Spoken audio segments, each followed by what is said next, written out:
Certo, Ana.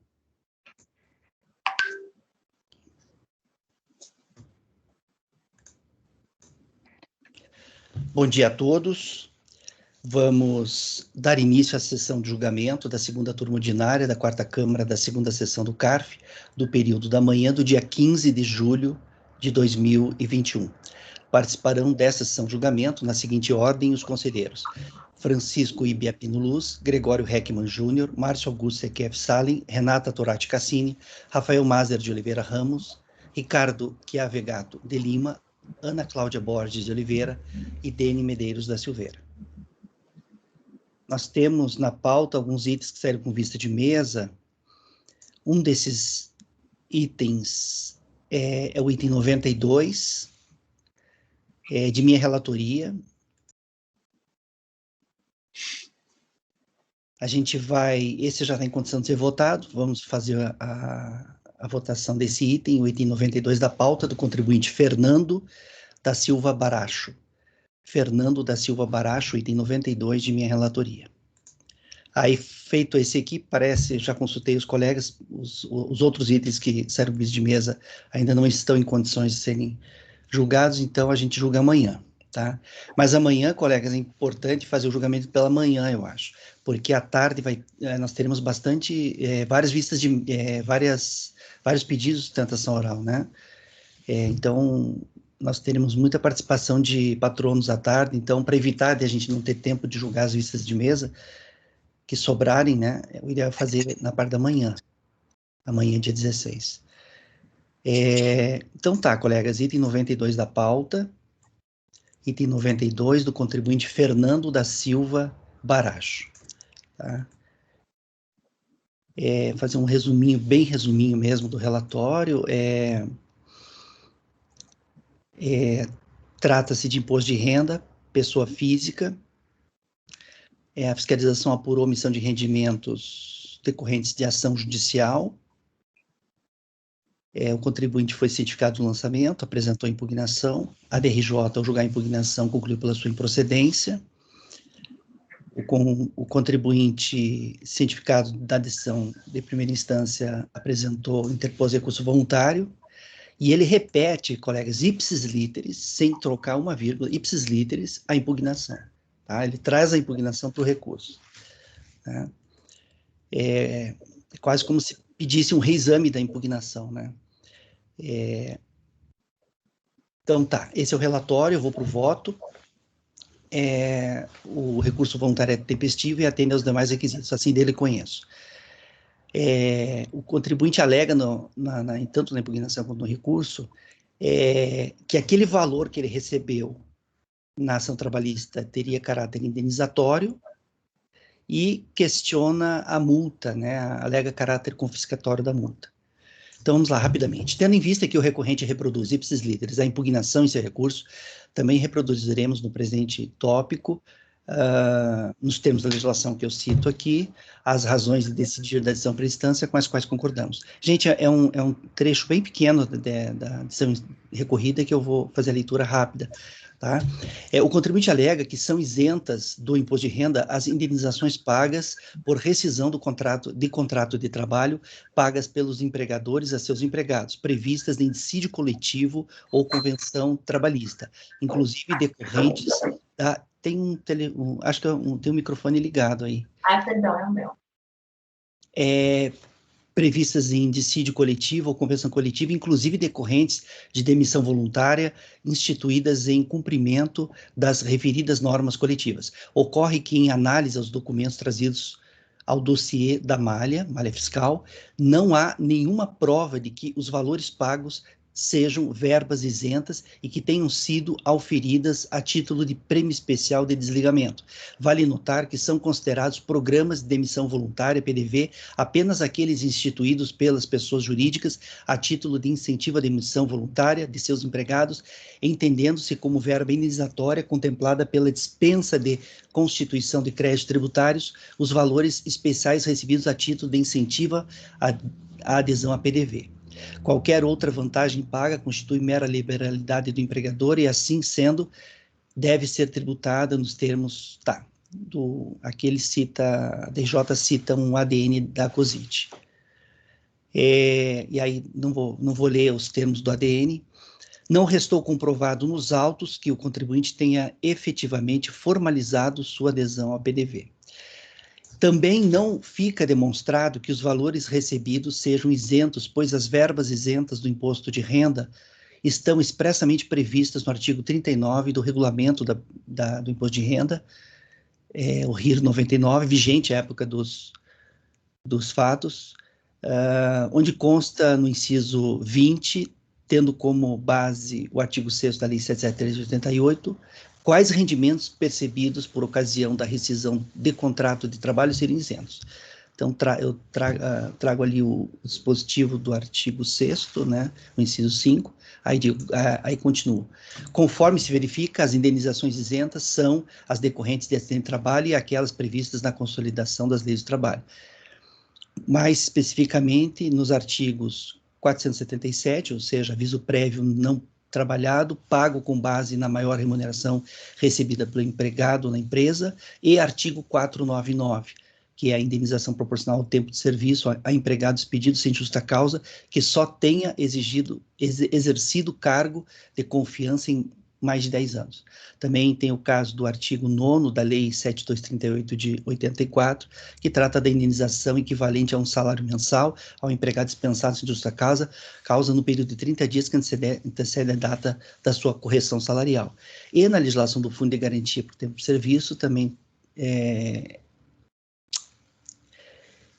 e na legislação do FGTS. Dessa forma, não havendo a discriminação na sentença judicial de que essas parcelas sejam isentas, não há como dar guarida ao pedido, ou seja, não estando na sentença judicial essas verbas, não há como dar guarida ao pedido do contribuinte, devendo os rendimentos recebidos comporem o rendimento bruto para efeito de tributação, uma vez que, sendo a isenção uma das modalidades de exclusão do crédito tributário, deve ser sempre decorrente de lei e de interpretação literal, nos termos dos artigos 111 e 176 do CTN. Cabe destacar que o recorrente não carrega aos autos qualquer documento da ação judicial, nem quando da apresentação da impugnação e nem quando da apresentação do recurso.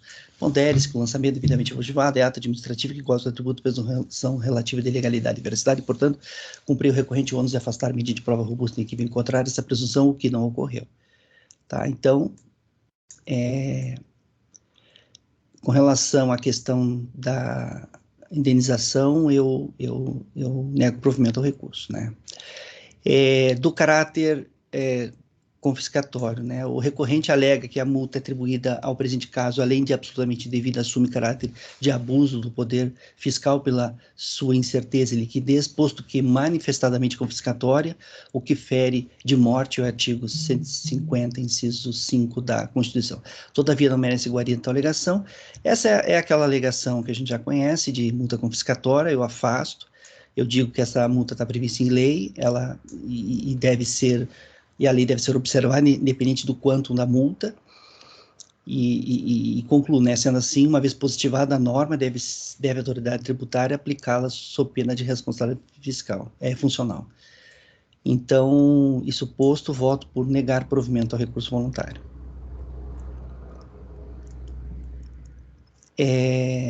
Alguém gostaria de comentar o voto, o processo? Se vocês verem a impugnação, tanto a impugnação quanto o recurso são bem simples, assim, sabe? Bem simples, assim, bem enxuto, assim. Basicamente é isso que é questionado. Francisco, como você vota? Eu acompanho o relator. Gregório? A minuta que eu peguei aqui na pasta T, presidente, ele traz um tópico que fala do RRA, né? No primeiro tópico. Você está falando a minuta do voto? Isso. Eu troquei a minuta do voto. Mas eu acabei de abrir aqui. Não, eu pus uma nova minuta. Até que você abriu agora. Os outros que leram a minuta, leram o que eu vi, né? O que eu li, né? Não leram nada diferente, né? Na verdade, não. Não tem um primeiro tópico falando sobre o regime de competência?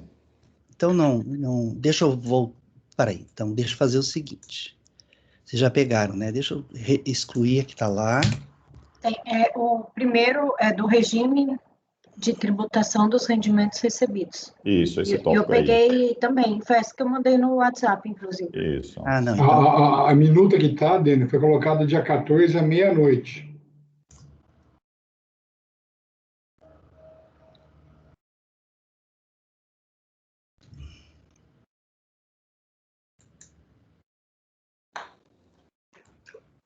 Mas ele não enfrentou esse tópico lá na DRJ? Ele não trouxe no recurso isso? Não. Mas você não falou na que minuta foi tem. ipsilíteres? Na minuta tem. Não, seria o parcial. não, ele não enfrentou. Ele não trouxe essa alegação. A DRJ, no voto, até fala em rendimentos recebidos acumuladamente, sabe? Num tópico lá, mas não foi um assunto, não foi um... Então, colegas, eu coloquei de novo ali, deixa eu ver agora aqui. Dani, eu vou adiantar que eu vou pedir vista, e não é vista mesa, tá?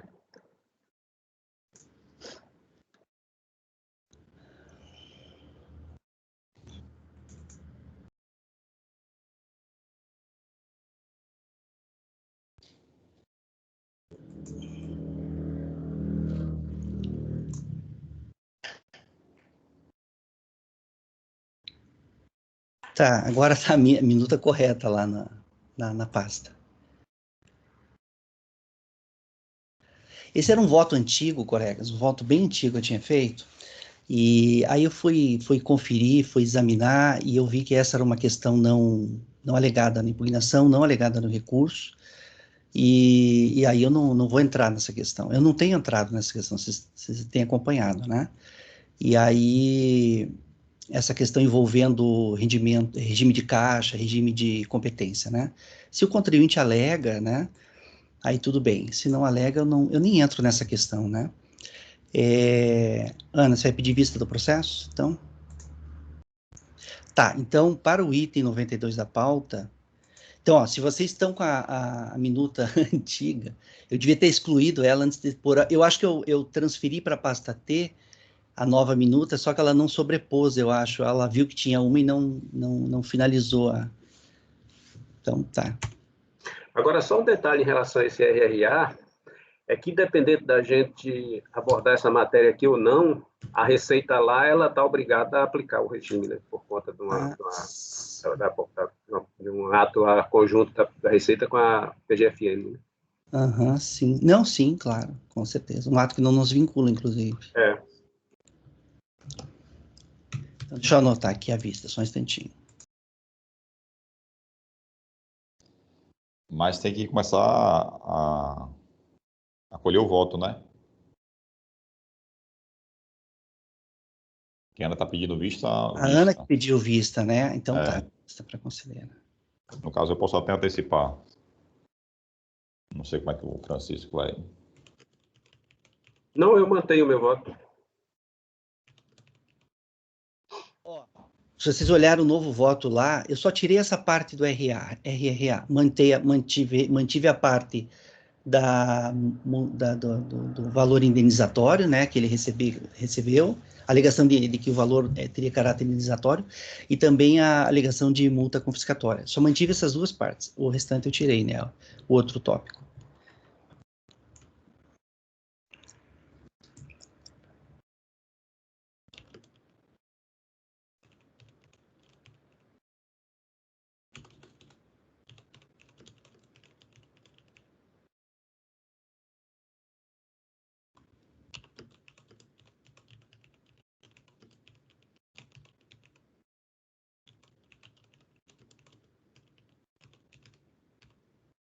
Tá. Então, o Francisco acompanha isso, Francisco?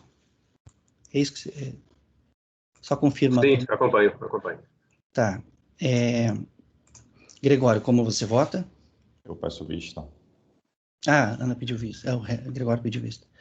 Então, tá.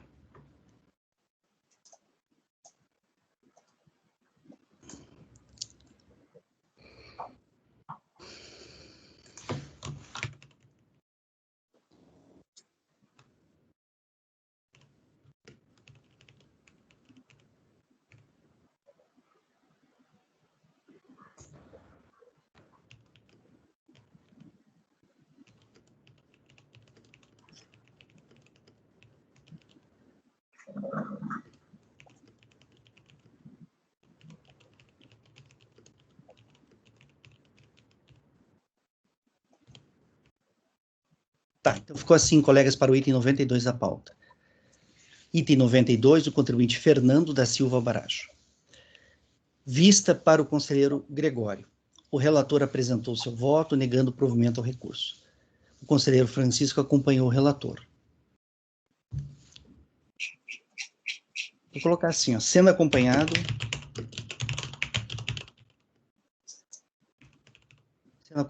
pelo conselheiro Francisco. O relator apresentou seu voto, negando o provimento ao recurso e sendo acompanhado pelo conselheiro Francisco. Na sequência, houve pedido de vista, os demais conselheiros não votaram. Então, esse foi o item 92 da pauta. Agora, vamos para a pauta do dia, né? A pauta normal do dia.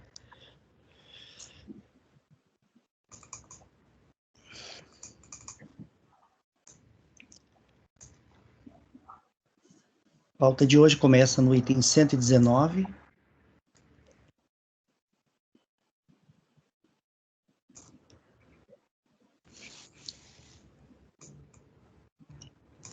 Não sei se já perceberam, a Renata está protagonizando nessa reunião. É que acabaram ficando muitos processos seus represados, né, Renata? Eu vejo que meus também têm ficado muitos, né? E vai chegar uma hora também que eu vou protagonizar também. E veja, processos que estão há bastante tempo na pauta, né? Esse aqui é de novembro, por exemplo, né? Então, eles precisam sair, não tem como. Então, tá, colegas. Eu que é mais antigo ainda que ele, eu acho, que está nesse bloquinho aí, desses primeiros. Mas, tá certo, então. Colegas, vamos fazer o julgamento agora do item 119 da pauta. De Laci Cassotti Fregonassi Ribeiro. Laci Cassotti Fregonassi Ribeiro, item 119, de relatoria da conselheira Renata. Renata, então pode iniciar a leitura. Tá, eu vou direto ao voto, eu já estou vendo aqui pelo título do... Que é uma puder fazer resumo, tá? A gente pede que faça, se for possível. Eu vou para o voto. Conforme exposto no relatório acima, trata-se de auto de infração, por meio do qual foi apurado o imposto de renda da pessoa física, no valor total de R$ 38.198,91, em decorrência da constatação de infrações consistentes em compensação indevida de carnê-leão, glosa do valor de R$ 11.640,59, pleiteada indevidamente a título de carnê-leão, correspondente à diferença entre o valor declarado e os valores efetivamente recolhidos com o Código de Receita 0190, conforme informações constantes dos sistemas da Secretaria da Receita Federal do Brasil. E omissão de rendimentos recebidos de pessoa jurídica, confrontando o valor dos rendimentos tributáveis recebidos de pessoa jurídica declarados com o valor dos rendimentos informados pelas fontes pagadoras em declaração do imposto de renda retido na fonte, para o titular e ou dependentes, constatou-se omissão de rendimentos sujeitos à tabela progressiva no valor de R$ 70.611,15, recebido da fonte pagadora Unimed Sul Capixaba, Cooperativa de Trabalho Médico. Informa a autoridade fiscal atuante que na apuração do imposto de renda, do imposto devido, foi compensado o imposto de renda retido sobre os rendimentos omitidos no valor de R$ 11.790,57.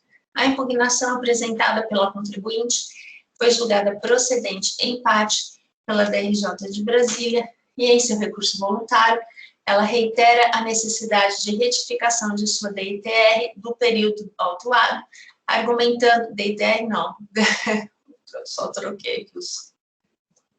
Eu altero. Argumentando que não houve omissão de rendimentos recebidos de pessoa jurídica, mas que o que aconteceu foi que os rendimentos recebidos de sua principal fonte pagadora, Unimed Sul Capixaba, Cooperativa de Trabalho Médico, no importe de R$ 71.611,15, não foram lançados no campo rendimento tributáveis recebidos de pessoa jurídica, mas foram desdobrados mensalmente e lançados erroneamente no campo 3, rendimento tributados recebidos de pessoas físicas e do exterior pelo titular. Argumenta que o valor do rendimento recebido de pessoas físicas declarada é idêntica ao valor recebido da fonte pagadora Unimed Sul Capixaba de trabalho médico, e põe aqui o CNPJ dessa pessoa jurídica. Alega ainda a comprovação da veracidade das receitas e das despesas lançadas e livro caixa, em livro caixa, elaborando planilha na qual relaciona os valores por competência relativos a receitas recebidas de pessoa jurídica enquanto cooperada da Unimed Sul Capixaba, ao imposto de renda retido na fonte, as receitas recebidas de pessoas físicas e o total de despesas lançadas em livro caixa, concluindo que é possível verificar que as receitas de rendimentos de pessoa física e de pessoas jurídicas são superiores às despesas dedutíveis, conforme fazem prova os documentos anexados ao recurso voluntário. Em seu recurso, a contribuinte anexa farta documentação, folha 180 a 274, consistente em cópia de recibos médicos, relatórios analíticos mensais de rendimentos recebidos da pessoa jurídica Unimed Sul Capixaba e comprovantes de despesas diversas visando comprovar as suas alegações. Vamos comprovar aqui. Pois bem.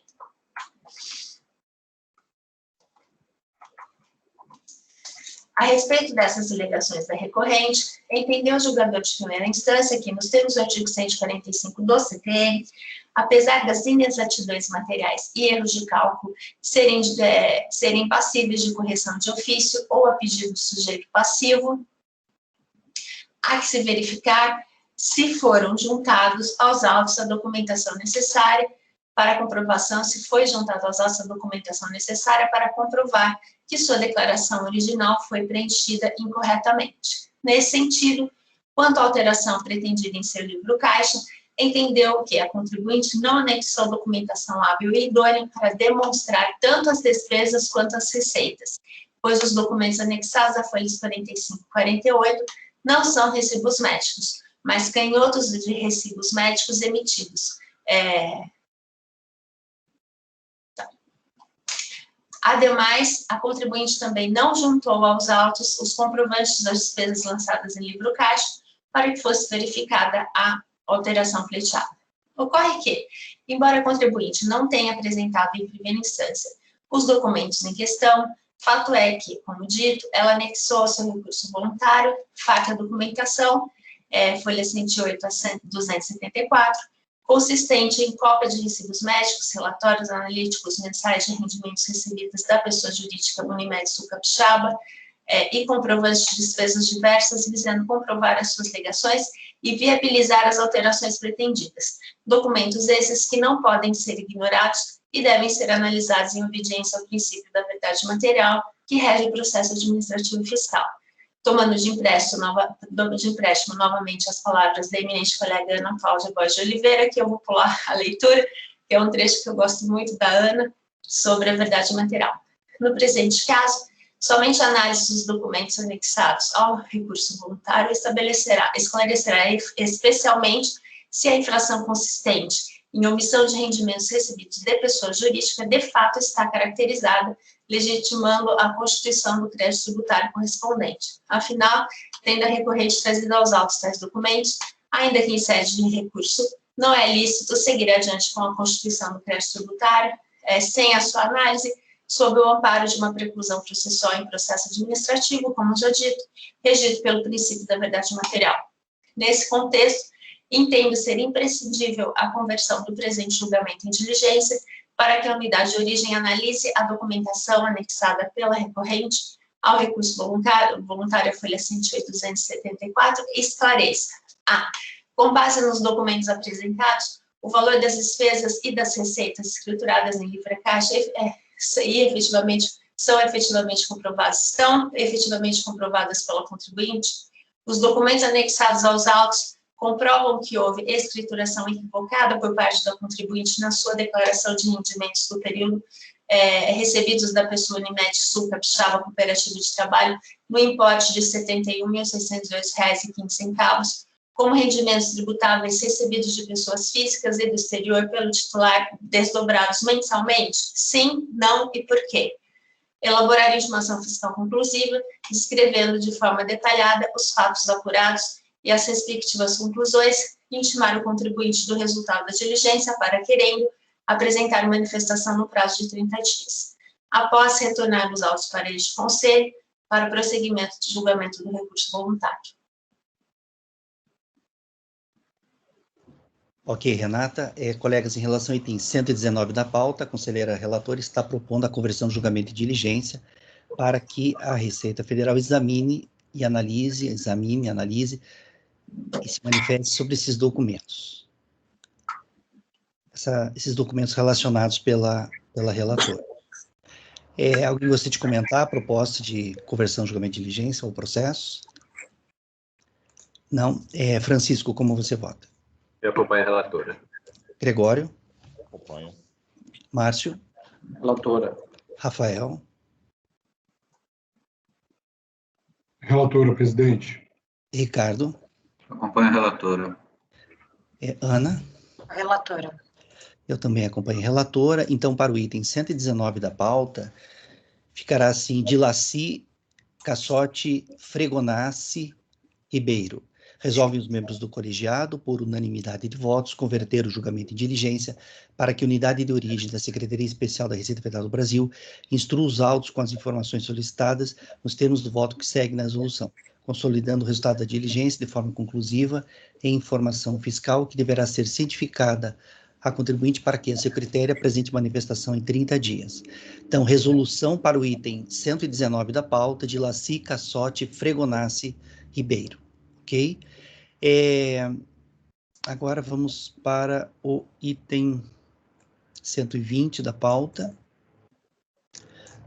do contribuinte Renato Scaff. Renato Scaff, item 120, também de relatoria da conselheira Renata. Item 120, pode iniciar a leitura, Renata. Também vou direto ao voto, tá? E também é pelo jeito, uma resolução. Está escrito aqui no texto. Trata-se de recurso voluntário interposto de acórdão que julgou procedente em parte impugnação apresentada contra a notificação de lançamento e manteve em parte crédito tributário relativo ao imposto de renda da pessoa física do ano calendário de 2003, originalmente apurado no valor de R$ 50.151,76, acrescido de juros, de mora e multa de ofício, em razão da apuração de infração consistente ou omissão de rendimentos do trabalho com vínculo e ou sem vínculo empregatício. Relata a autoridade fiscal na descrição dos fatos em enquadramento legal, a folhas 30 da notificação de lançamento, que, da análise das informações e documentos apresentados pelo contribuinte e das informações constantes dos sistemas da Secretaria da Receita Federal do Brasil, constatou-se omissão de rendimentos do trabalho com vínculo e ou sem vínculo empregatício, sujeitos à tabela progressiva no valor de R$ 196.331,22, recebidos pelo titular e ou dependentes das fontes pagadoras relacionadas abaixo. Na apuração do imposto devido, foi compensado o imposto de renda retido na fonte e sobre os rendimentos omitidos no valor de R$ 145,92. Conforme DIF da fonte pagadora, e aqui eu colacionei a DIF, que ele colocou. Assim, como acima mencionado, a autoridade fiscal procedeu ao lançamento do imposto acrescido de juros moratórios e multa de ofício. Cientificado o lançamento, o contribuinte apresentou a impugnação tempestivamente, cujas razões foram bem sintetizadas no relatório da decisão recorrida nos seguintes termos. O lançamento não pode desistir em face da falha no enquadramento legal que prejudica a formalização do ato administrativo. 2. O fundamento legal indicado pela autoridade lançadora não se refere à omissão de rendimentos. Não é residente no Brasil desde o ano de 1976, época em que foi transferido para os Estados Unidos pelo Banespa. Lá fixou residência e não mais retornou. Os próprios comprovantes de rendimentos emitidos pelo banco provam que há bem mais de 2 meses não mais reside no Brasil. O regulamento do imposto de renda, aprovado pelo Decreto 3.000 de 99, estabelece que o residente no exterior não está sujeito à tabela progressiva, mas ao imposto de renda retido na fonte. No ano calendário 2003, recebeu o valor líquido de R$ 165.191,03 do Banesprev e R$ 17.191,43 do INSS. Esses pagamentos somados totalizam R$ 182.382,56, com a retenção de R$ 29.151,33, desconsiderada no lançamento. A taxa Selic não pode ser aplicada no cálculo do juros de mora, já que é inconstitucional e ilegal. A DRJ São Paulo julgou a impugnação procedente de empate, cuja emenda da decisão segue aqui embaixo. Nossa, eu acabei lendo o relatório, perdão. Cientificado dessa decisão, aos 19/6/2013, o contribuinte apresentou um recurso voluntário, no qual reproduz as razões de defesa constantes de sua impugnação apresentada em primeira instância de julgamento. Não houve contrarrazões ao relatório. Vou ao voto, desculpa, gente. Conforme brevemente relatado, trata-se de recurso voluntário interposto contra acórdão que julgou procedente em parte a impugnação apresentada contra a notificação de lançamento e manteve em parte o crédito tributável relativo ao imposto de renda da pessoa física do ano calendário 2003, em razão da apuração de infração consistente à omissão de rendimentos do trabalho com e ou sem vínculo empregatício. Eu vou pular para o próximo, terceiro parágrafo. Intimado o lançamento, o contribuinte apresentou sua impugnação, alegando em síntese, dentre outras razões de defesa, que é não residente no território nacional desde o ano de 1976, ocasião em que foi transferido pelo seu empregador, Banco do Estado de São Paulo, Vanessa, para os Estados Unidos da América, onde fixou residência e não mais retornou ao Brasil com a intenção de moradia. Alega que, conforme estabelece a legislação de regência da matéria, a pessoa física que se retirar do Brasil em caráter definitivo, ainda que sem a entrega da declaração de saída definitiva do país, após o prazo de 12 meses, é considerada não residente e que os próprios comprovantes de pagamento emitidos pelo Banesprev provam que há bem mais de 12 meses não é mais residente no país. Aí aqui ele cita, argumenta que o artigo 62, inciso 1º do RIT 99, dispõe que o residente no exterior não está sujeito à tabela progressiva do imposto de renda da pessoa física, mas ao imposto retido na fonte na data do fato gerador. Diz que é aposentado e recebe aposentadoria pelo INSS e aposentadoria complementar do Banesprev, como demonstram os comprovantes de pagamento anexos, que comprovam que, dos valores devidos pelas respectivas fontes pagadoras, é retida a parcela referente ao imposto de renda na fonte, sendo o valor percebido pelo contribuinte já líquido de impostos. Alega que todos os fatos geradores, bem como a respectiva comprovação por meio dos documentos, foi anteriormente apresentada à Receita Federal do Brasil por ocasião da intimação fiscal final 410/22. O julgador de primeira instância, como dito, julgou a impugnação procedente em parte, entendendo que verifica-se com base na legislação acima reproduzida, que o brasileiro adquire a condição de não residente na data de sua saída definitiva, se houver apresentado a declaração de saída definitiva do país. No caso da não entrega de declaração, esta condição é adquirida a partir do dia seguinte àquele em que se completou 12 meses consecutivos de sua ausência. O contribuinte que não apresentou a declaração de saída definitiva continua na condição de residente até que se completem 12 meses de sua comprovada ausência do país. Não tendo sido apresentada ou a indigitada declaração, o contribuinte assume o ônus de comprovar a mudança de domicílio. No caso que ora se examina, o impugnante, além de não ter apresentado a declaração de saída definitiva, não juntou nenhuma prova de sua residência no exterior. O mero comprovante de rendimentos com indicação imprecisa exterior não é suficiente para fazer tal demonstração. Em seu recurso, conforme já ressaltado, o contribuinte reitera os argumentos da impugnação e novamente afirma que todos os fatos alegados foram comprovados por meio de documentos anteriormente apresentados pelo recorrente à Receita por ocasião da intimação fiscal final 410/22. Pois bem, ocorre que não consta dos autos a intimação fiscal número 410/22, por meio da qual o recorrente afirma ter apresentado à RFB anteriormente à lavratura da notificação de lançamento todos os esclarecimentos e documentos que comprovariam todos os fatos aqui alegados. Assim, entendo imprescindível a conversão do julgamento em diligência para que a autoridade lançadora traga aos autos o inteiro teor da aludida intimação número 410/22, bem como da respectiva resposta, com informações e documentos que a ela tenha sido dada pelo contribuinte, de modo a permitir a adequada apreciação e julgamento do presente recurso. Documentos esses, sem os quais entendo não ser possível aferir se o recorrente fez prova efetiva ou não de suas alegações, notadamente de que se trata de não residente desde o ano de 1976. Este é o meu voto. Ok. Renata, colegas, em relação ao item 120 da pauta, a conselheira relatora também está propondo a conversão de julgamento de diligência para que a Receita Federal instrua os autos com essas informações e documentos discriminados aqui no voto da relatora. Alguém gostaria de comentar a proposta de resolução ou processo? Não. Francisco, como você vota? Eu acompanho a relatora. Gregório? Relatora. Márcio? Relatora. Rafael? Relatora. Ricardo? Acompanho a relatora. Ana? Relatora. Eu também acompanho a relatora. Então, para o item 120 da pauta, do contribuinte Renato Scaff, ficará assim o resultado. Resolvem os membros do colegiado, por unanimidade de votos, converter o julgamento em diligência para que a unidade de origem da Secretaria Especial da Receita Federal do Brasil instrua os autos com as informações e com os documentos solicitados nos termos do voto que segue na resolução. Ok? Então, item 120, Renato Scaff, resolução, conversão do julgamento de diligência para que a Receita Federal instrua os autos com essas informações, com as informações e com os documentos solicitados pela relatora. Então, esse foi o item 120, vamos passar agora para o item 121 da pauta, da contribuinte Silvia Regina Alves. Silvia Regina Alves, item 121, também de relatoria da conselheira Renata. Pode iniciar a leitura, Renata. Peraí, deixa eu só ver uma coisa aqui.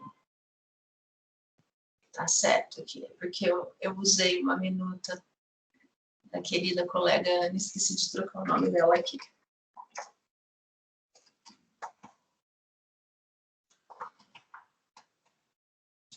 Eu vou direto ao voto, tá? Desculpem ter lido o relatório no outro, realmente foi sem querer. O recurso voluntário é tempestivo e preenche os demais requisitos de admissibilidade pelo que dele conheço. Conforme relatado, trata de notificação de lançamento de imposto sobre a renda da pessoa física no calendário de 2005, exercício 2006, relativo à infração de omissão de rendimentos recebidos de pessoa jurídica pelo dependente da contribuinte, o senhor Ruel da Silva Alves, por ela informada em sua declaração de ajuste no período do período no Código 11, cônjuge ou companheiro.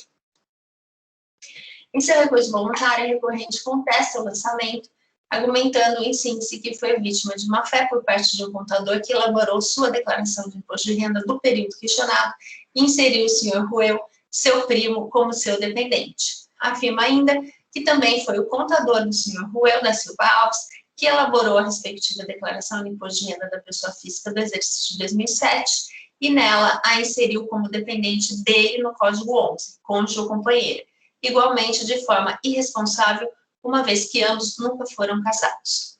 Como prova do legado, anexa aos autos documentos originais e cópias autênticas de sua certidão de nascimento emitida aos 19/3/73, em cujo verso alega que não consta carimbo do cartório de registro civil de eventual casamento com o senhor Ruel da Silva Alves. Anexa também original e cópia da certidão de casamento do senhor Ruel da Silva Alves com a senhora Sônia Nascimento da Silva, com data de 25/5/74, da qual consta a averbação do divórcio litigioso de ambos, ocorrida aos 9/7/2012, averbado aos 23/7/2013, comprovando que ambos estiveram casados durante o período de 74 a 2012, concluindo a recorrente ser impossível que o senhor Ruel fosse seu esposo no ano calendário de 2005, exercício de 2006, conforme o voto proferido na decisão recorrida. Afirma, ademais, que quem omitiu rendimentos recebidos de pessoas jurídicas foi o senhor Ruel da Silva Alves, que deixou de apresentar sua declaração de ajuste no exercício de 2006 e que deve ser cobrado pela RFB. Tais documentos, contudo, não são suficientes para comprovar o quanto pretende a recorrente. Com efeito, com relação à sua certidão de nascimento, pode esclarecer que o casamento não é um evento que se averba na certidão de nascimento, uma vez que são averbados no nascimento e no traslado da certidão de nascimento, reconhecimento e exclusão de paternidade, suspensão e destituição do poder familiar, concessão de guarda, alteração de nome e substituição de prenome, alteração de nome materno em decorrência de subsequente casamento com o pai no registrado, perda e reaquisição de nacionalidade brasileira. Em outros termos, a certidão de nascimento não serve como meio de prova para demonstrar se o indivíduo é ou não casado, mas sim a certidão de casamento, de modo que aquele documento nos presta a demonstrar o que pretende a recorrente. Com relação à certidão de casamento do Sr. Ruel, anexada à folha 51, realmente ela dá conta de que se divorciou da senhora Sônia Nascimento da Silva Alves aos 9/7/2012, de modo que, tendo ambos contraído matrimônio aos 25/5/74, de fato eram casados no ano calendário de 2005. No entanto, há que se anotar que isso não significa que ambos não estivessem separados de fato, e desse modo que o Sr. Ruel não estivesse vivendo em uma união estável com outra terceira pessoa, como, por exemplo, a recorrente. Não estou afirmando que a situação é essa, mas apenas que o fato de haver uma certidão de casamento que aponta que o Sr. Ruel era casado com a senhora Sônia, apenas prova que ele não poderia ser também casado com a recorrente, nada mais. Nessa linha, dispõe o Código Civil em seu artigo 1723, que é reconhecida a entidade familiar como união estável entre o homem e a mulher, configurada na convivência pública, contínua e duradoura, estabelecida com o objetivo de constituição de família. Parágrafo 1º, a união estável não se constituirá se ocorrerem os impedimentos do artigo 1521, não se aplicando a incidência do inciso 6º, no caso de a pessoa ser casada se achar separada de fato ou judicialmente. O artigo 35 da Lei 9.250 de 95, por sua vez, dispõe que, para efeito de disposto nos artigos 4º, inciso 3º e parágrafo 8º, inciso 2º, a linha C da Lei 8.134, de 27 de dezembro de 90, poderão ser considerados como dependentes. Inciso 2º, o companheiro ou a companheira, desde que haja vida em comum por mais de 5 anos, ou por período menor se da união resultou filhos. Veja que foi a própria recorrente que inseriu o Sr. Ruel em sua declaração de ajuste do ano calendário de 2005, exercício de 2006, como seu dependente, no Código 11, relativo justamente a cônjuge ou companheira. E o Sr. Ruel, curiosamente, fez o mesmo em sua declaração de ajuste do ano calendário de 2006, exercício de 2007. Apontou a recorrente como sua dependente no mesmo Código 11, destinado a informar cônjuge ou companheiro. A recorrente atribui esses fatos à má-fé de seu contador e a uma atitude irresponsável do contador do Sr. Ruel, que elaboraram as respectivas declarações de ajuste. Realmente, um lamentável infortúnio, cujas consequências, todavia, não podem ser imputadas ao fisco. A escolha de eventual profissional que será responsável por elaborar as declarações de imposto de renda do contribuinte é a responsabilidade exclusiva dele, e a reparação de eventuais danos que venha a sofrer em razão da prestação insatisfatória desse serviço deve ser por ele buscado na instância adequada. Assim, eu concluo por negar provimento ao recurso voluntário.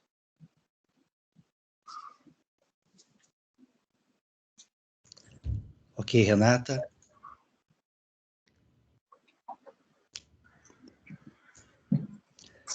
Colegas, em relação ao item 121 da pauta, a conselheira relatora está votando no sentido de negar provimento ao recurso voluntário. Alguém gostaria de comentar o voto da relatora ou o processo? Francisco, como que você vota? Eu acompanho a relatora. Gregório? Acompanho. Márcio? Acompanho. Rafael? Relatora. Ricardo? Acompanho a relatora pela diligência. Não, nesse caso aqui não é diligência. Nesse caso aqui ela está negando provimento ao recurso menos. Desculpe. Mas acompanha? Eu acompanho, sim. Ok. Ana? A relatora. Eu também acompanho a relatora. Então, para o item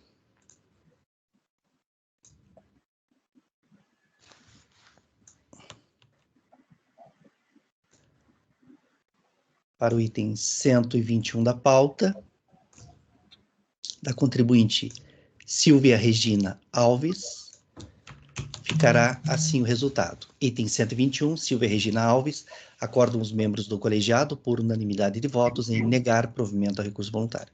Repetindo, acordam os membros do colegiado por unanimidade de votos em negar provimento ao recurso voluntário. Esse é o resultado para o item 121 da contribuinte Silvia Regina Alves. Vamos agora para o item 122 da pauta, de relatoria da conselheira Ana. O item 122 é do contribuinte Paulo Roberto Tessarolo Winter.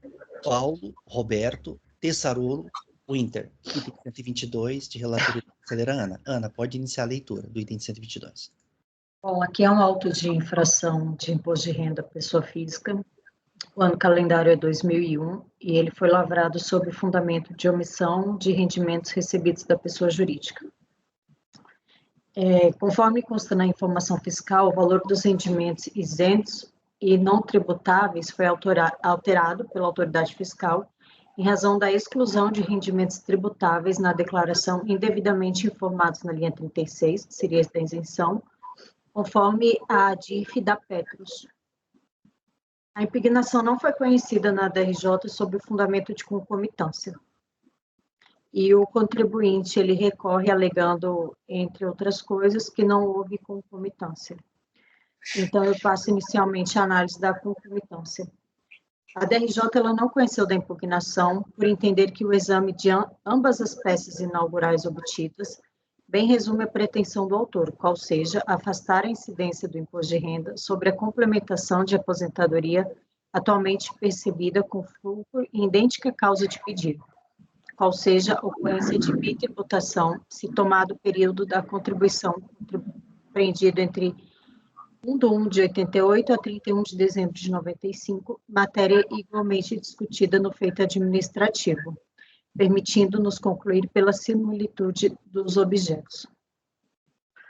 O artigo 38 da Lei 6.830 dispõe que a discussão judicial da dívida ativa só é admissível em execução, salvo as hipóteses de mandado de segurança, ação de repetição ou anulatória do ato declarativo da dívida, esta precedida do depósito.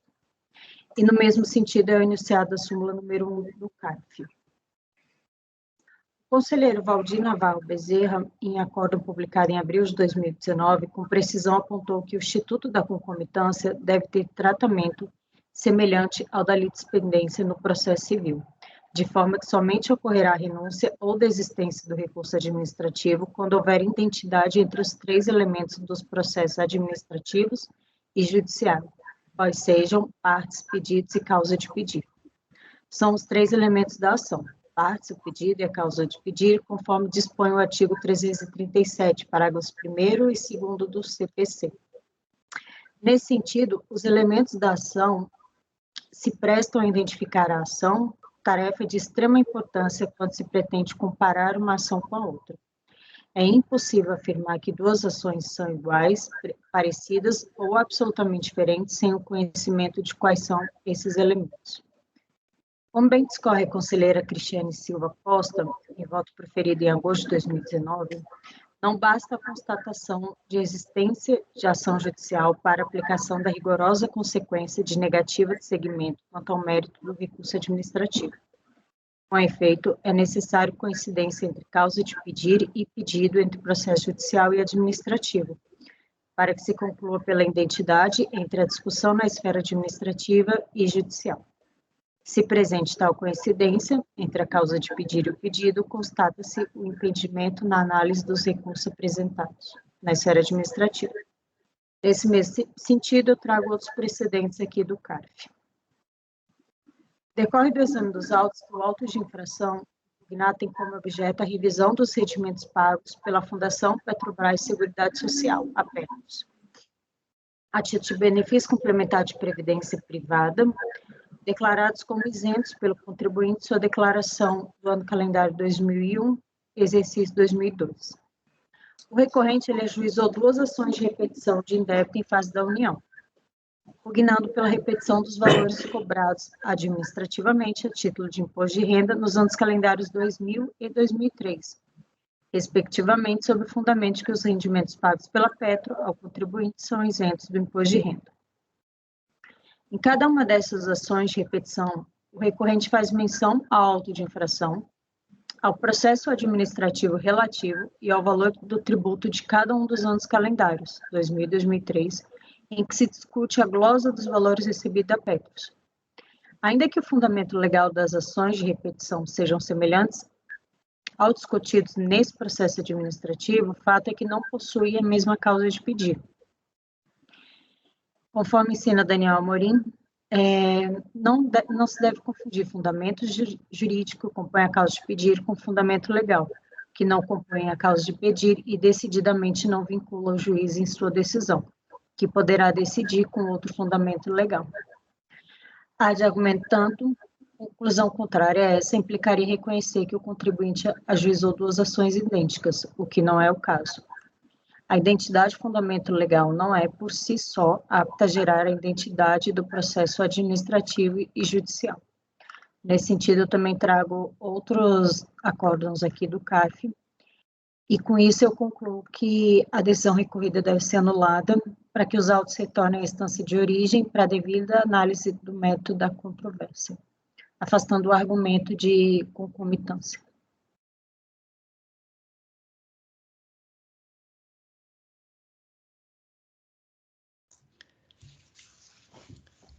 Ok, Ana, colegas, a conselheira relatora, então, está votando no sentido de anular a instância. A DRJ não conheceu da impugnação por concomitância, né, Ana? Você está entendendo que não houve concomitância e está votando por anular a decisão para que a DRJ, então, julgue a impugnação.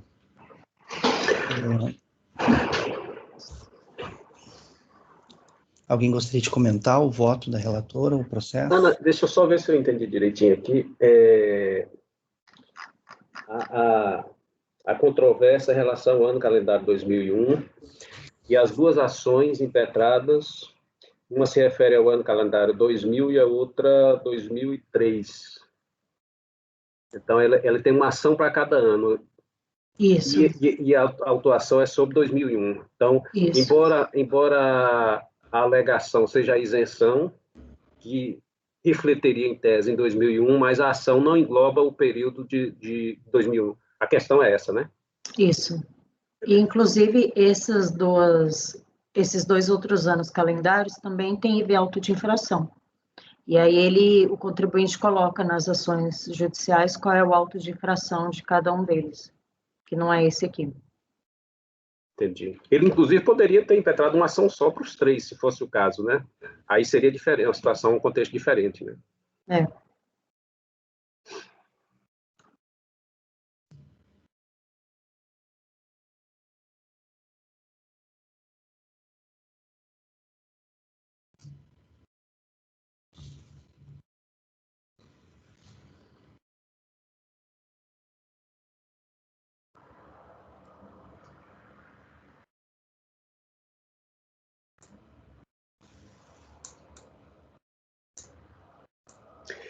Você chegou a olhar me veio aqui na cabeça agora, embora ele tenha, nessas duas ações, ele tenha um foco específico ali, mas nas ações, na petição dele, ele não fez qualquer referência ao ano calendário 2001.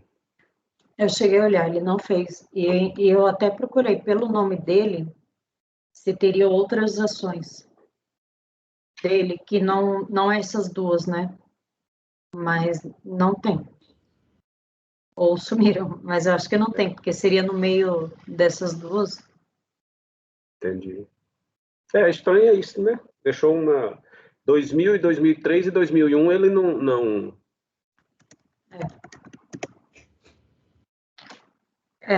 Não dá para entender o porquê que ele poderia até, como você falou, ter ajuizado só uma ação para todos os anos calendários, ou uma só ação genérica, né?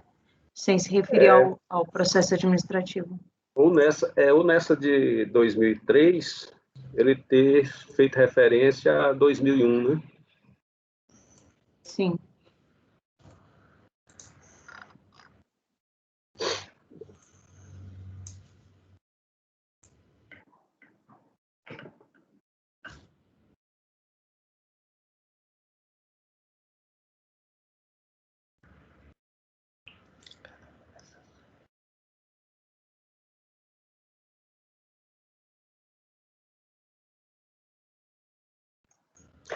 O fundamento da DRJ foi a que trata de matérias semelhantes, só isso, né? Ela entendeu que o objeto da ação não era determinado.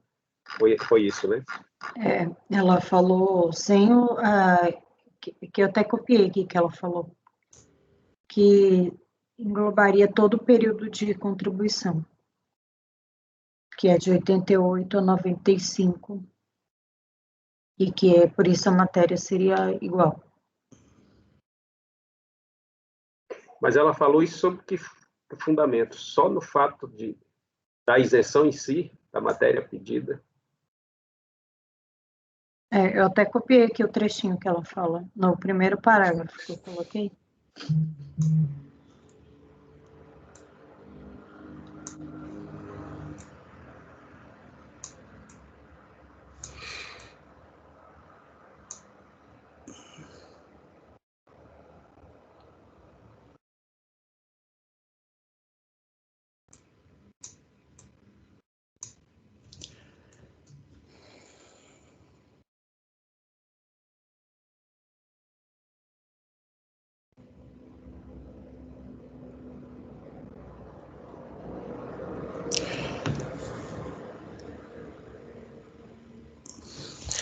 Ana, só para eu entender, nesse caso aqui, o contribuinte, ele recebeu valores, creio que diferenças de... Complementação de aposentadoria da Petros.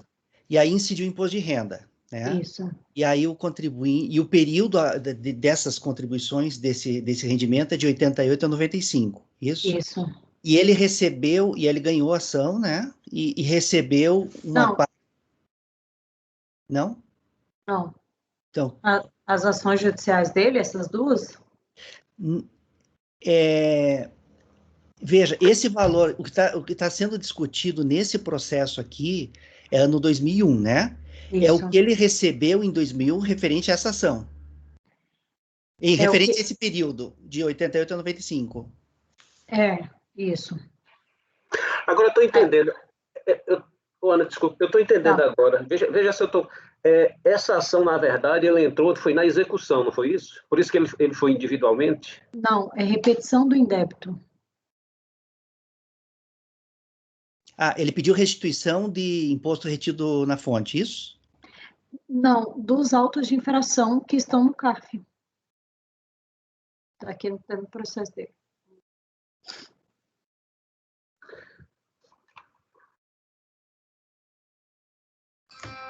Ixi. Nossa. Talvez fosse interessante a gente, porque tá tão estranha essa iniciativa dele, assim, diferente, né? Ana, eu vou pedir uma vista de mesa disso aqui, e hoje eu vou dar uma olhadinha de hoje para amanhã, aí a gente finaliza, só para entender certinho. Tá, porque as ações dele estão aqui, inclusive, no processo. Aí dá para ler a inicial dele. Tá, tranquilo. Na página 39. E é bem pequeno o processo. Aí ele põe ação de repetição do indébito. Tá, só para eu entender certinho esse caso. Então, colegas, item 122, vista de mesa, vou dar uma estudadinha hoje. Quem mais quiser, se não tiver em condições de votar também, se quiser dar uma olhadinha. Se amanhã ainda eu não me sentir assim 100%, eu peço uma vista mesmo, eu ou quem tiver interesse, né? Mas de hoje para amanhã talvez dê para eu examinar. Então, colegas, item 122, vista de mesa. A relatora apresentou o voto anulando a decisão pré-instância para que uma nova decisão seja proferida com exame das alegações, uma vez que a conselheira está afastando a concomitância entre o processo administrativo e a ação judicial. Tá. Agora vamos para o item 123 da pauta, do contribuinte Cláudio Juchen. Cláudio Juchen, item 123, de relatoria do conselheiro Rafael. Só um pouquinho, Rafael, deixa eu só olhar o próximo. É só um do mesmo contribuinte. Então, item 123, Cláudio Juchen, pode iniciar a leitura, Rafael. Posso só fazer um comentário? O Ricardo está com a mão levantada. Foi. Pode fazer, Ricardo. Desculpe, tá um pouquinho de dispersão e um pouquinho de movimento e barulho aqui. O pessoal da construtora precisou acessar meu apartamento, tá? Eu levarei da forma melhor possível, me desculpe, ok? Vão só descer com a cadeirinha pelo lado externo do apartamento aqui de casa, mas está tudo bem. Ok, desculpe, obrigado. Tá certo. Pode começar então, Rafael. Adoto o relatório do acordo 1756014 da sexta DRJ de São Paulo, de folhas 42 e 44. Quanto contribuinte empírico foi lavrado em 8/6/2009 a notificação de lançamento de folhas 10 a 13, relativo ao imposto de renda da pessoa física, ano calendário 2004, exercício 2005, que reduziu o valor do saldo de imposto a restituir de R$ 20.721,03 para R$ 10.498,09. Conforme a notificação de lançamento verificado, omissão de rendimentos recebidos de pessoa jurídica decorrente de ação trabalhista, no valor de R$ 37.174,31. De acordo com a informação de folha 38, a impugnação deve ser considerada intestiva. O contribuinte nessa impugnação, folhas 2 a 4, 14 a 15, alegou em síntese que, a seu ver, não houve omissão de rendimentos, uma vez que apenas parte dos rendimentos recebidos eram tributários, sendo isentos as parcelas correspondentes ao FGTS e ao aviso prévio. Requer que seja colhida a impugnação e restabelecido o valor originalmente pleiteado da restituição do imposto de renda. Por unanimidade, julgou improcedente a impugnação. Intimado, o contribuinte depois de recurso voluntário, de folhas 49 e 51, no qual protestou pela reforma, sem contra-razões do relatório. O recurso é tempestivo e atende os demais requisitos de admissibilidade. Aí aqui eu destaco a norma. Analisar os documentos dos autos tem a notificação de lançamento foi apurado o valor de R$ 37.174,31 como omissão de rendimento, quando se trata de rendimentos isentos e não tributários, que foram devidamente lançados no quadro 4, item indenizações de contrato de trabalho, na declaração de renda do contribuinte recorrente. Os cálculos do crédito trabalhista foram especificados as folhas 252 e 257, folha 22 e folhas 27 desse auto. A ação trabalhista gerou um crédito total no valor de R$ 343.447,56 em 1º de abril de 2004, conforme sentença de homologação de cálculos de folha 262, nestes autos, folhas 29. Importante destacar que a memória de cálculo do período, a folha 252, naqueles autos e neste, folha 22, estão discriminadas as verbas e tributos, sendo o valor do imposto de renda devido no montante de R$ 83.226,19 e do valor líquido de R$ 260.221,26 a ser recebido pelo autor, para contribuinte recorrente. Aqui, nas folhas 252 e 256, nestes autos, a folha 222 e 26, respectivamente, está expresso o valor de R$ 304.179,18, com base de cálculo de imposto de renda parcial tributável. E a anuência e concordância, folha 261, do contribuinte para com os cálculos apresentados pelo período, na qual receberá o líquido de R$ 221,26. Neste caso, não há qualquer prova que justifique a declaração parcial de verba indenizatória como fez o contribuinte, visto que o montante recebido na ação trabalhista sobre as verbas que incidiram no encargo fiscal, a ex-empregadora procedeu ao recolhimento, folhas 33 e 35 destes autos. Ainda, ao analisar o cálculo do perito, folha 26, tem-se que o mesmo elaborou e excluiu do cálculo o aviso prévio e o FGTS, conforme a observação do mesmo ao final da planilha. Aí eu reproduzi a planilha para vocês aqui. Todavia, não há nos autos qualquer prova ou especificação de que o valor glosado de R$ 37.174,31 seja referente às verbas de aviso prévio e FGTS. Assim, voto no sentido de negar provimento ao recurso voluntário. Faço exposto, voto no sentido de negar provimento ao recurso voluntário. É como eu voto.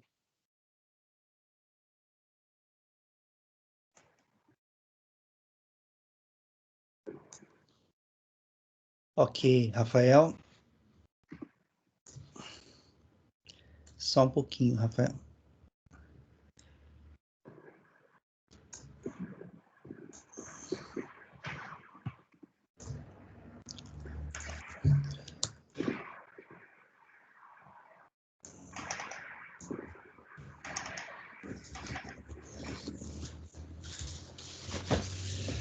Colegas, em relação ao item 123 da pauta, o conselheiro relator está votando no sentido de negar provimento ao recurso voluntário. Alguém gostaria de comentar o voto do relator ou o processo?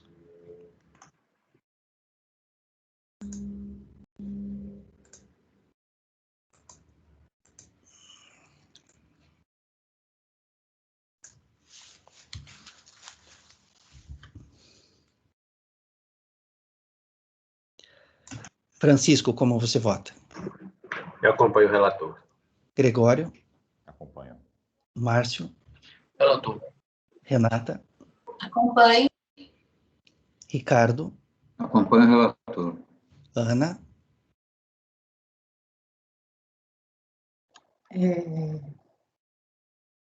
Peraí.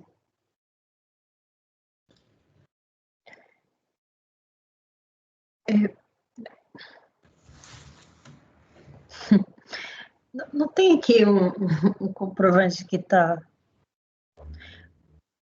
Apuração do imposto de renda, um asterisco, excluindo o aviso prévio, a FGTS e o INSS a ser recolhido. Eu não entendi o que seria esse FGTS. Na memória de cálculo apresentada pelo perito, ele já foi deduzido todo o imposto de renda que deveria ser recolhido e retido na fonte. Ele recebeu líquido. Ele apresentou um valor de R$ 37.174, alegando que seria o FGTS e o INSS, mas ele não faz prova disso. Decorrente da ação trabalhista, tudo foi retido que teria. O cálculo do perito foi homologado. Agora, falar que os 37 é referente ao FGTS, ele não faz prova da origem desse valor. Ele fala que é referente a isso, mas ele não traz isso. Mas esse cálculo que está do contador, não é isso? O cálculo especifica o valor para ele receber e quanto que é o valor a ser retido na fonte. E isso foi homologado no juízo trabalhista. Ele fala que os 37.174 foi do FGTS e do aviso prévio indenizável. Mas ele não faz prova disso.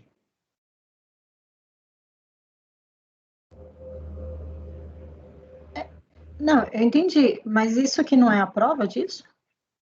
Como é que ele vai provar além do cálculo? Porque ainda que ele trouxesse a ação judicial sem valores, aí a gente ia dizer, não provou também. Tá, mas e se o 37.174 ele recebeu de algum outro lugar que não daqui? Mas o imposto de renda não foi lançado contra ele em razão disso? Ele falou que foi decorrente dessa ação trabalhista. E o lançamento fala o quê? Foi glosado o pedido de restituição deles aqui. Não, peraí. Não foi glosado o pedido de restituição.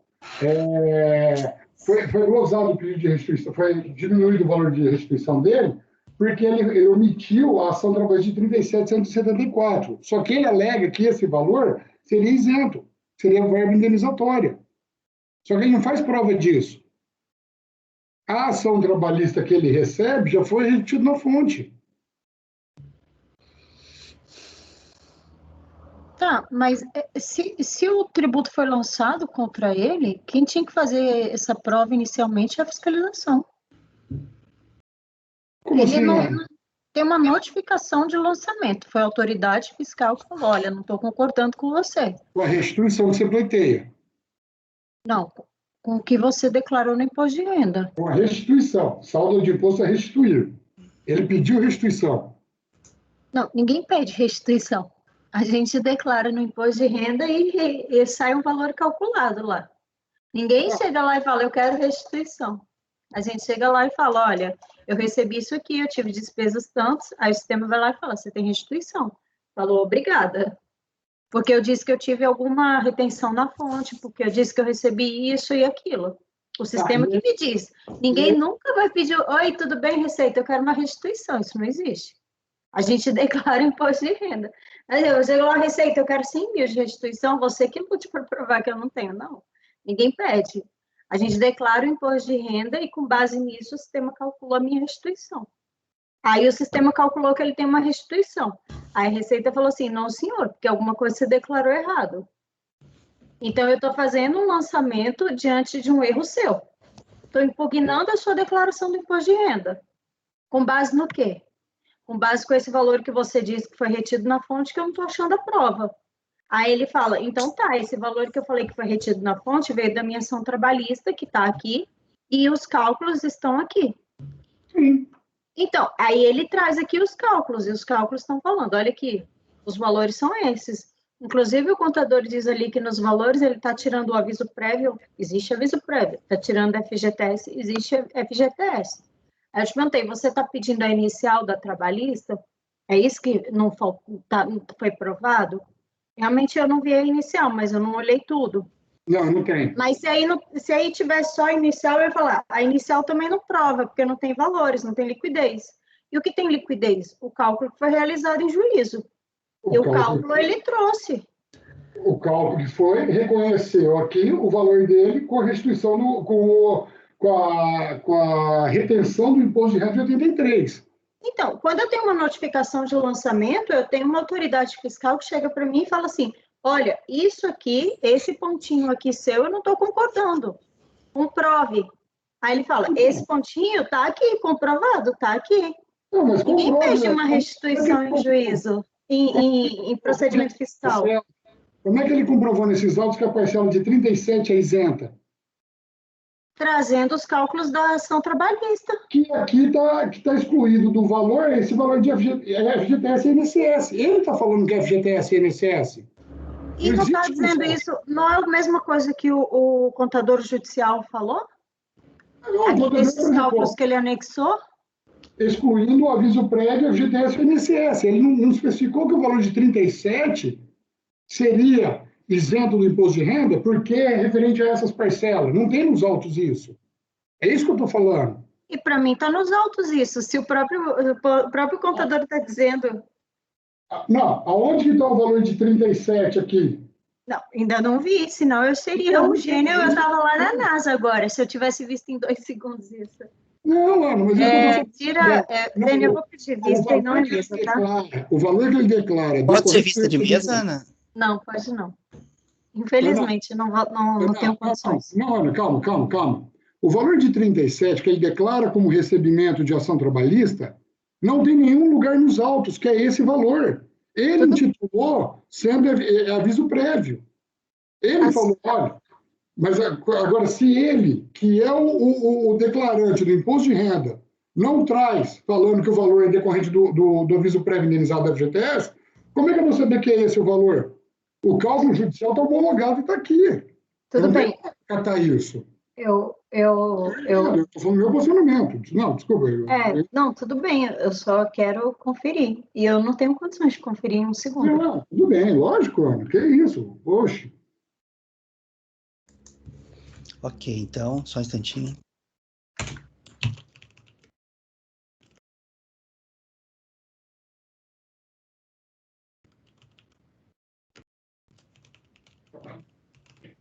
Você pediu vista, né, Ana?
Ok, colegas.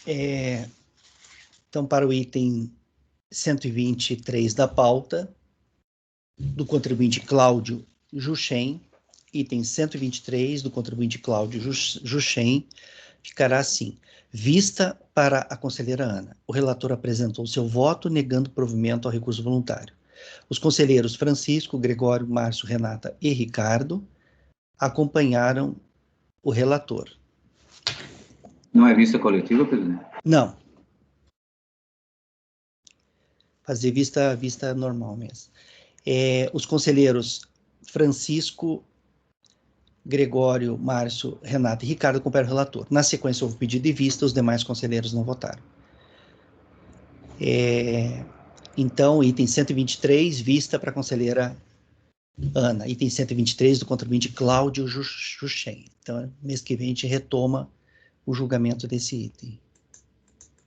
Eu tenho evitado, Ricardo, de fazer vista coletiva, sabe? Só quando é um caso especial, assim, né? Antes eu convertia todos em vista coletiva, né? O problema da vista coletiva é que você encerra as vistas, né? Aí ninguém mais pode de vista. E vamos que tem uma situação que exija que alguém peça mais uma vista, né? Aí há a possibilidade de mais uma vista, né? Se for necessário, né? Então eu prefiro... Mas, por outro lado, já não se muda mais votos, certo? A doutora Ana era a última a votar, então está consolidada a posição de cada um dos... Não. Enquanto a decisão não foi proferida, pode mudar, sim. Quando a Ana trouxer, no mês que vem, ela apresentar lá suas considerações, se alguém quiser mudar o voto, pode mudar. Entendeu? Inclusive o relator, né? Inclusive o relator.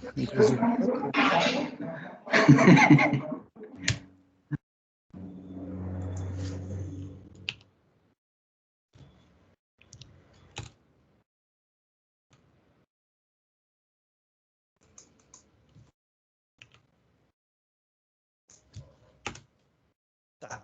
Então, item 123, vista. Vamos agora para o item 124 da pauta, também de relatoria do conselheiro Rafael. Item 124 é do contribuinte José Rodrigues do Carmo. Item 124. Pode iniciar a leitura, Rafael. Ok. Integro o relatório do acordo 12.49.602 da 21ª turma da DRJ do Rio de Janeiro, de folha 100 a 105. Trata-se de notificação de lançamento, de folhas 32 e 36, em face do contribuinte assim identificado, em decorrência da revisão de sua declaração de ajuste anual do imposto de renda referente ao exercício 2006, ano calendário 2005, tendo sido apurado o crédito tributário de R$ 61.518,46, já com acréscimos legais calculados até 31/10/2008. No procedimento de revisão da declaração de ajuste anual, DDA, foram verificadas as seguintes infrações: omissão de rendimentos recebidos acumuladamente em ação em virtude de processo judicial trabalhista de R$ 85.528,67, da fonte pagadora Sindicato Rural de Bom Jesus de Itabapoana. Compensação indevida do imposto retido na fonte, no valor de R$ 17.264,27, da mesma fonte pagadora. Informa a autoridade fiscal lançadora que os rendimentos decorrentes da reclamatória trabalhista, cujo pagamento tenha sido efetuado em bens, são tributáveis na fonte e na declaração de ajuste anual, ressaltando que, nos termos da carta de adjudicação, datada de 19 de julho de 2005, para efeito de incidência dos tributos, deve ser considerado o valor de R$ 150 mil, na forma da legislação em vigor. Acrescenta o autor do lançamento que o contribuinte não apresentou elementos que comprovassem que o valor do imposto retido na fonte, relativo aos rendimentos tributáveis pagos na decisão do registro de trabalho, foi efetivamente retido pela fonte pagadora ou transferido à Fazenda Nacional. Foi apresentada a defesa tempestiva de folhas 29 e 31 pelo inventariante do espólio do contribuinte, cujo óbito ocorreu em 27/3/2008, folhas 37. Em julgamento pela DRJ, por unanimidade, julgou improcedente a impugnação, conforme a emenda que eu destaco aí. Intimada em 11 de outubro de 2012, a R de folha 116 O contribuinte interpôs recurso voluntário, folha 118 a 135, e documentos, folha 136 a 177, em 6 de novembro de 2012, no qual protestou pela reforma da decisão. Sem das razões ao relatório. O recurso voluntário e tempestivo já tem os demais requisitos de admissibilidade, assim dele eu conheço. Também tomo conhecimento dos documentos apresentados com o recurso voluntário, de folha 136 a 177. No mérito, aqui a gente fala sobre o imposto de renda, aqui no caso, e aqui eu vou destacar uma parte do acordo da DRJ para justificar o voto. A obrigação da retenção é da fonte pagadora. No entanto, o sujeito passivo tem que trazer aos autos documentos extraídos do processo judicial trabalhista, em que figura como reclamante, demonstrando que o juiz determinou a retenção do pagamento do imposto de renda e em qual valor. Foram apresentados pela defesa os cálculos elaborados em 13 de julho de 2004, folhas 40 a 41, pelo setor de cálculos da Vale do Trabalho de Itaperuna, que indicam o valor devido ao reclamante de R$ 154.633,84, em imposto de renda de R$ 16.347,96. Ocorre que não há qualquer prova de que esses valores foram homologados pelo juízo, nem de que este valor determinado a retenção pelo juízo, e nem de que este tenha determinado a retenção do imposto de renda por parte da fonte pagadora e em qual valor.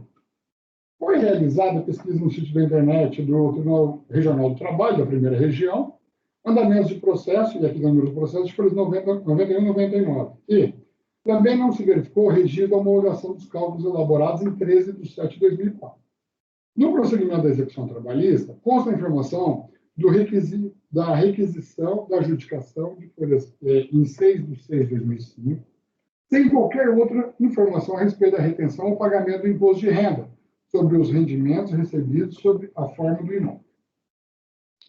Assim, não restou comprovado que houve retenção informada na declaração do ajuste anual incidente sobre os rendimentos recebidos na reclamatória trabalhista, em 2005, sendo mantida a glosa efetuada pela fiscalização. As alegações providas dos meios de provas que justifiquem não podem prosperar, visto que é assente no direito que alegar e não provar é o mesmo que não alegar. Oportuno, destaque os documentos acostados ao recurso voluntário, que foram mencionados no voto do acordo guerreado, da homologação dos cálculos, folha 148, visto, etc., por adequados e não impugnados, homologa os cálculos de folha 541 e 545, ciência as partes, tendo para depósito em 48 horas, não fazendo executos, em 4 de março de 2012. Especificação das naturezas, cálculos homologados, folha 161. Então, um pouco ruim a imagem, mas foi tirado do processo. Tem o valor de FGTS total, os honorários, valor de imposto de renda retido na fonte sobre o valor de R$ 63.672,84. O valor de imposto de renda retido na fonte é R$ 17.141,93. Aí tem o total dos descontos, que tem o INSS também sobre o valor. Então, o valor líquido do débito é de R$ 117.625,97. E a certidão de adjudicação, de folha 174. Certifica do FEC, que no local de costume e horário designado, procedi ao público pregão do bem penhorado no processo acima referido, e que os lances oferecidos foram os seguintes. Tem o valor de José Maria Fortes, tem o valor de Rui Teixeira, José Maria Fortes. Certifico ainda que, após o oferecimento do maior lance, o reclamante manifestou pessoalmente a intenção de adjudicar o bem pelo valor da sua avaliação, ou seja, R$ 150 mil. Homologada a adjudicação. Visto, etc., homologa a adjudicação requerida pelo exequente às folhas 878, pelo valor da avaliação. Lavra-se o auto, ciência as partes, decorrido o prazo, peça competente para adjudicação. Aqui, veja que o contribuinte fez prova de que os cálculos especificaram que o imposto de renda decorrente da condenação trabalhista ficou a cargo da empresa, visto especificado o imposto de renda retido na fonte, vindo os cálculos a serem homologados. Em segundo, o crédito trabalhista foi utilizado, ainda que não na sua totalidade, na adjudicação do imóvel, razão pela qual fez jus ao usufruir das naturezas já especificadas na demanda trabalhista e homologadas naquele juízo. Por sua vez, em relação ao parcelamento ocorrido por meio dos autos final 2008-44, certidão de folha 58, com o provimento do recurso voluntário aqui e cancelamento da glosa, entendo fazer jus ao recebimento das parcelas pagas com as devidas correções. Assim, voto no sentido de afastar a glosa que fundamentou o orçamento, dando-se provimento ao recurso voluntário. Diante do exposto, voto no sentido de dar provimento ao recurso voluntário para afastar a glosa que fundamentou o orçamento. É como eu voto.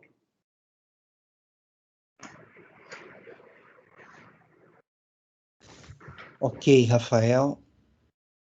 Colegas, em relação ao item 124 da pauta, o conselheiro relator está votando no sentido de dar provimento ao recurso voluntário. É só glosa, Rafael? Glosa de fonte.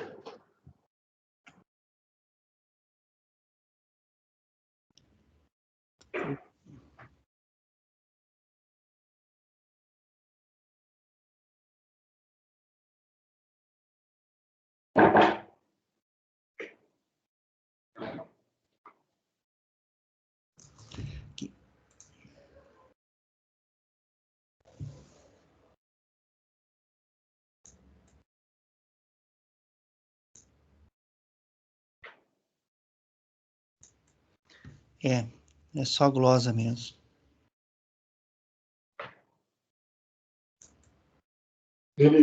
Só foi a glosa dos 17 mil do imposto de renda retida na fonte. 3, 4.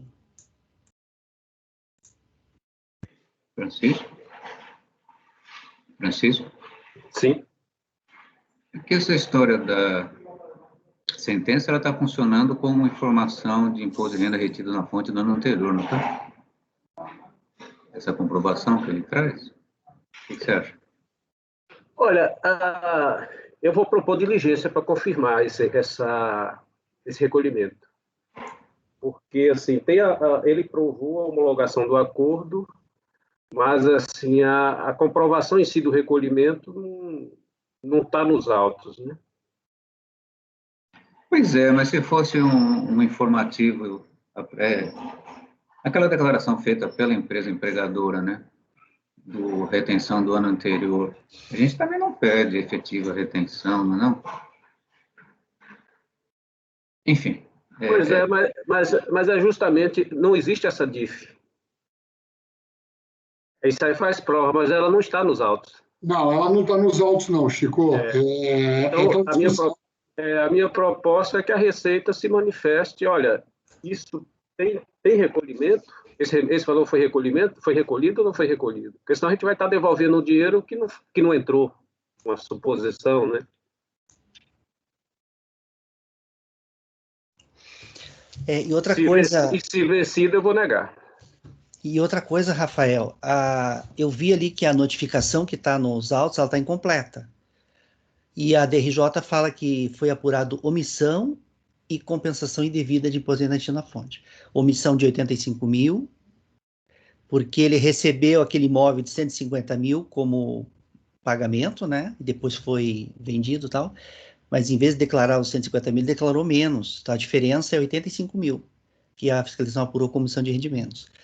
E também teve compensação indevida, né? Que é esses 17 mil. E eu estou procurando aqui, a notificação ela está incompleta, tem só um pedaço dela. Não estou achando...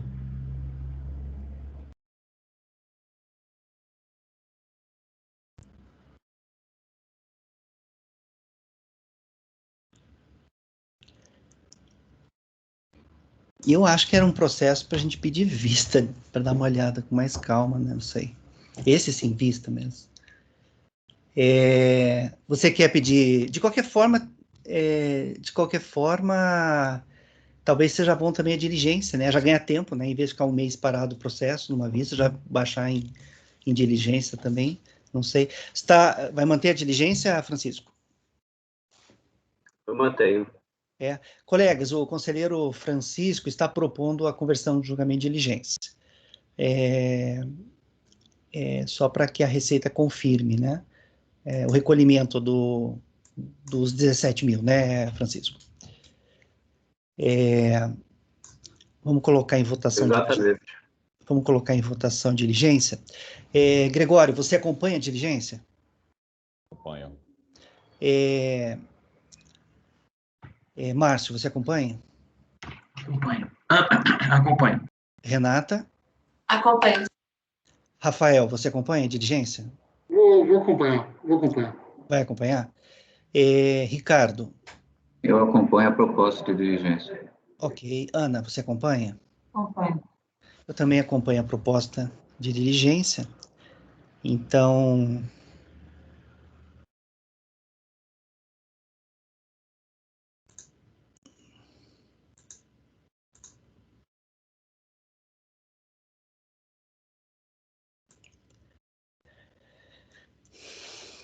e como é para confirmar recolhimento, aí é bom, nesse caso, intimar o contribuinte acerca do resultado, né? Vamos que não vem uma confirmação. Então, colegas,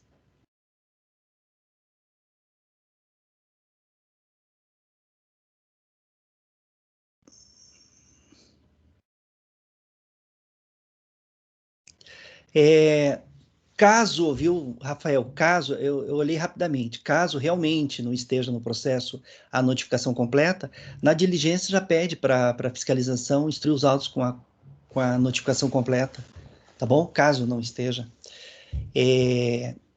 Eu não vi, eu vi rapidamente, né? Então tá, então, colegas, para o item 124 da pauta, do contribuinte José Rodrigues do Carmo, ficará assim o resultado. Resolvem os membros do colegiado, por unanimidade de votos, converter o julgamento em diligência para que a unidade de origem da Secretaria Especial da Receita Federal do Brasil instrua os autos com as informações e com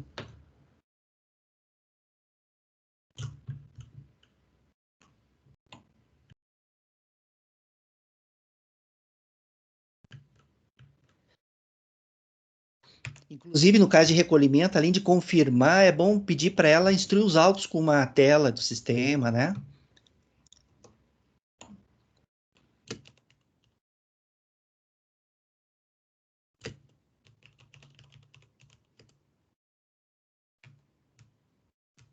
Tá, então ficou assim, ó. Resolve os membros do colegiado, por unanimidade de votos, converter o julgamento de diligência para que a unidade de origem da Secretaria Especial da Receita Federal do Brasil instrua os autos com as informações e com os documentos solicitados nos termos do voto que segue na resolução, consolidando o resultado de diligência de forma conclusiva e informação fiscal que deverá ser cientificada ao contribuinte para que, a seu critério, apresente manifestação em 30 dias. Essa é a decisão para o item 124 do contribuinte José Rodrigues do Carmo, resolução, ok? Conversão do julgamento de diligência. Horário, 15 minutos para as 11 horas. Oi, pois não, Ana? Você vai falar da transmissão ao vivo, né? Sim. Ela vai começar às 11? Sim. Vamos fazer um intervalo agora, colegas, então? Agora é 15 para as 11, a gente começa agora e às 11 horas a gente retoma, ok? Para fazer a transmissão ao vivo. Então tá, Rafael e Ana podem encerrar a gravação.